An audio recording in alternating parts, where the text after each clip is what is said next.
கணவன் மனைவி ஒற்றுமைனா அது வாக்குறுதியால் வரது இல்ல. தினம் தினம் நீங்கள் ஒருத்தருக்காக ஒருத்தர் தாழ்த்திக் கொள்வதுதான் உருவாகுது. நான் சரின்னு நினைக்கிறதை விட, நம் உறவு சரியா இருக்குன்னு நினைக்கிறது தான் பெருசு. சின்ன சின்ன வார்த்தைகளே பெரிய காயம் செய்யும். அதே வார்த்தைகள் அன்போடு பேசினால் அதே மனசுக்கு மருந்தாக மாறும். கோபம் வந்தாலும் உடனே பேசாதீங்க. மௌனமாக இருக்க பழகிக்கோங்க. ஆனா மனசுல இருந்து அன்பை எடுத்துக்கோங்க. ஒரு நாள் நீ சோர்வாய் இருப்பாய். அப்பொழுது அவன் உன் நிழலாக வந்து நிற்பான்.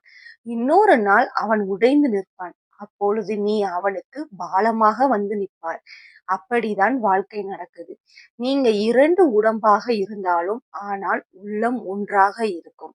அந்த ஒன்றில் நான் குடியிருந்து உங்கள் ஒற்றுமையை நீடிப்பேன். பொறுமை, மன்னிப்பு, நம்பிக்கை. இந்த 3மே இருந்தா உங்க வீட்டுல என் ஆசீர்வாதம் எப்போதும் குறையாது. நம்பிக்கையோடு இருங்க. ஒற்றுமையோடு நடங்க. நான் உங்களோடு இருப்பேன்.